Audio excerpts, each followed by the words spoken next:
one point in my apartment complex, in one of the many apartment complexes I lived in as a kid, someone left their mail key in their mailbox. So I was like, shit, there's a mailbox key, and I took it.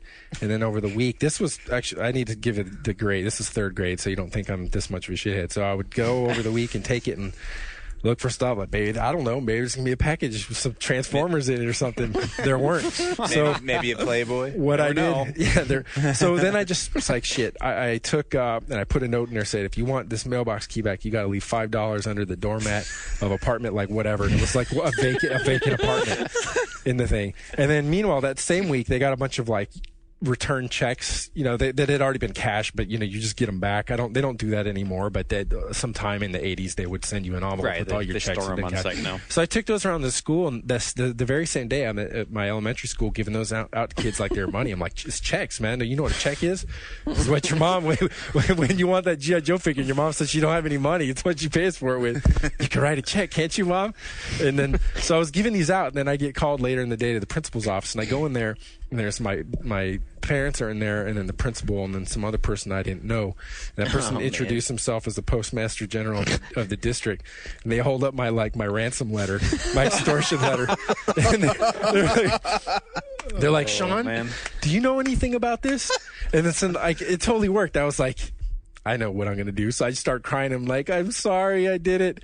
And then they're like, okay, we're glad that it was really brave of you to just admit that you did this. I was like, admit what? You're fucking holding my letter out in front of you. Oh, some other kid in the apartment who just happened to have the same handwriting. You thought they were going to bring out the forensics experts and analyze your...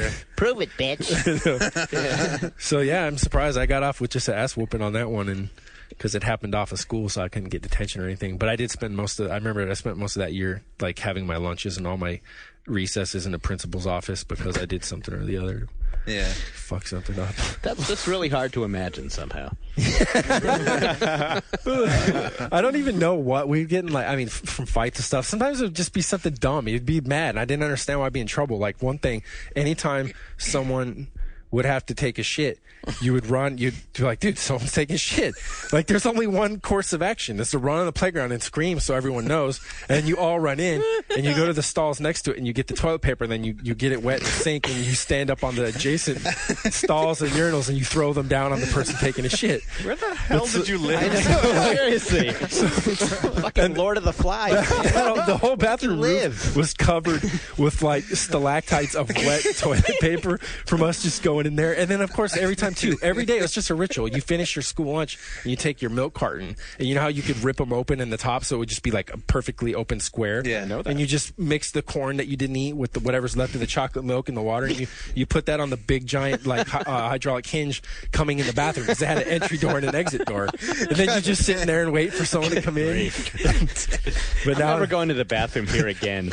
No, kids wouldn't. Not to go to the bathroom in schools, because this was going to happen to you. Indeed, there was one time when in high school, it fucking carried all the way to high school. There's no doors on the shitters, so you really didn't want to to deuce at school. So it's like maybe like doing a deuce in the Ziff Davis offices. but I'm sitting there, and there was like a special ed kid taking a dump, and then dude, what's his last name? Don't say his last name. No, the bully. Paul Grabansky is in the mirror combing his hair back. This is. I swear to God, this sounds like it's fiction. It's not. He's fucking combing his hair, and then he's looking in the mirror, and he turns around. What do we have here? Oh, God. He's like, and then the guy's, imagine you're right behind him taking a shit, and this guy's combing, and he's like, what do we have? And then he goes, he gets down, I'm like, kind of like on my haunches with my hands on my knees, and he's like, special ed taking a fucking shit. Oh, take a fat shit for me, special ed. And he's like, doing the hang loose. Sounds like a horrible teen movie. Doing the hang loose sign in the guy's face because he was a surfer or something. And then he just leaves. He just walks out. What a tough guy. Yeah. Oh my God. Yeah, schools are institutions not unlike prison, and people yeah, act seriously, like that. These are like prison stories. You're glad your daughters go to a private school. I am.